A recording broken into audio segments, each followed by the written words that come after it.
Chad took a picture of the pair of jade rings with his phone and sent it to the collector, asking him to come and appraise it immediately. The collector was busy, but after seeing the photo, he agreed to drop everything and come to the hotel. 10 minutes later, the well-respected collector, Tom Zahn, arrived at the scene. From his casual clothes and dirty hands, it was obvious that he had come here in a hurry. "I say, Chad, where's the pair of rings you want me to look at? Hurry up and bring them over. Let me take a look." Tom had halted the entire banquet. Everyone wanted to see what he said.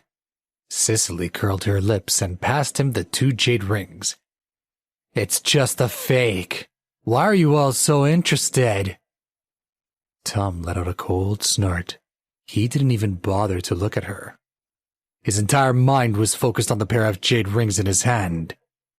"I could tell in a glance if they're imitations or not. If you know so much, why'd you call me?"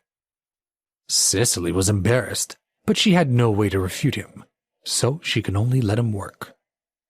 Tom carefully held the jade rings in his hand and squinted at them, as if he was looking at a precious artifact. His eyes widened suddenly as he looked that he was about to drop from shock. Sicily was already impatient and grumbled when she saw that he didn't say anything for a long minute. "Is there any need to look so carefully? I thought you could tell with a single look." "Ugh, you're as full of it as Chase." Nobody expected him to shout. "I say, shut up! You don't know anything!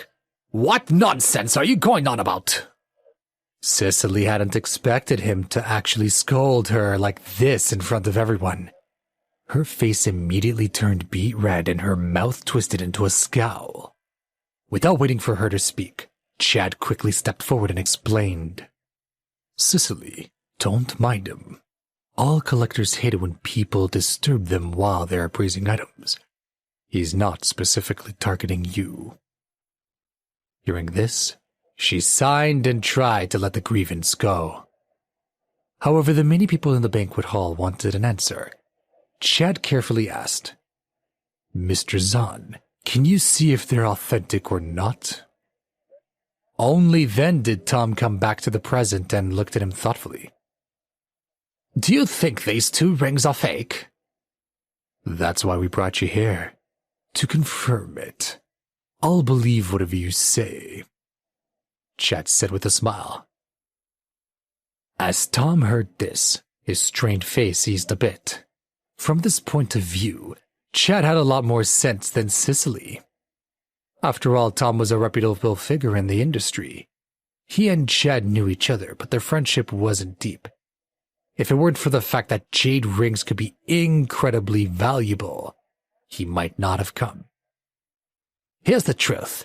This pair of jade rings is definitely authentic. The finest ones in history were carved by Tian Yu and Lu Zhigang in the Ming Dynasty. I believe these are 2 such rings." He spoke with a serious face as he explained. The crowd burst into uproar. Other than Chase and Tom, no one had thought that the pair of jade rings were real.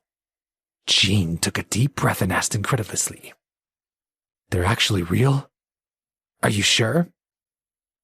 As Tom heard this, his face suddenly became angry. "Why? Do you doubt my credentials?" Chad quickly spoke up to help, at the same time carefully testing the waters. "Mr. Zahn, Mr. Sampson doesn't mean that. The thing is, this was a present from his son-in-law today. Jean was just surprised that his son-in-law had given him such a precious gift." "You said this ring was from the Ming Dynasty?" "That's right. The carving technique looks like an authentic Lu Zhigang. This isn't the first time I've seen these paired rings. I remember a few weeks ago they caught my attention at an auction house. I confirmed that they were the real deal, and it looks like I've got the same pair of rings in front of me now. I'd stake my reputation on it." Tom's tone allowed no argument. Hearing this, everyone once again began whispering to each other. Celia looked at Chase. Had she misjudged him? Hearing this, Chad was shocked. Auction house? How much did they sell for when you spotted them? They must have been worth a lot, right? Of course. I've heard that a week ago the chairman of Vaughan Corporation, Ken Vaughan himself, spent $2 million at the auction to take home this pair of rings. Is he here now? Tom wanted to meet the owner of the rings, but as he looked around he couldn't see Ken. Chad, surprised that he had misjudged Chase, pointed at him. That's the owner. His name is Chase Rothman. He's Mr. Sampson's son-in-law. But, as far as I know, he's only a store manager and doesn't have anywhere near that kind of money. How could he get his hands on such a precious thing? Not to mention you said the Ken bought them. Why would he give something so valuable to Chase? With that said, whispers spread across the hall. Chase's attention had been completely focused on the authenticity of the rings. He hadn't thought about how much they were worth. This gift would blow Chad's out of the water. Gene looked at Chase, his eyes wide. You better explain to me why this is in your possession and how you got it from Mr. Vaughan. Celia's heart tightened as he looked at Chase with curiosity. He tried his best to suppress his displeasure as he explained. Naturally, Ken gave them to me. Quentin couldn't help but sneer. What a joke. What do you think you are? His net worth is over $4 billion. Why would he give you such a precious thing? That's none of your business. Chase folded his arms and sneered back. Hearing this, Sicily even became more suspicious and shouted loudly. I think you have something to hide. I bet you stole those rings. Are you a thief? She was certain that Chase's jade rings had been stolen from their rightful owner. Now he would be sent to prison, a fitting place for someone like him.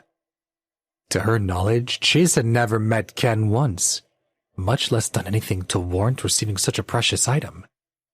Celia couldn't help but ask, Chase, tell me, how did you really get these rings? His heart broke a little. He didn't expect his wife to tell him too. Celia, even you don't believe me? How can I take your word in a situation like this?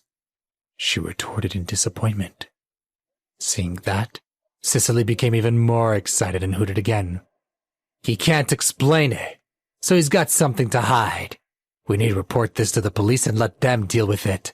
The Sampson family can't be associated with stolen artifacts. Jean was infuriated. Listen, I let my daughter marry you in good faith. To be honest, I never really liked you much, but I never expected you to be a criminal. Cicely is right. We'd better call the police. Please subscribe to the Pocket FM YouTube channel and press the bell icon for instant notification. Check out our channel for more such exciting shows.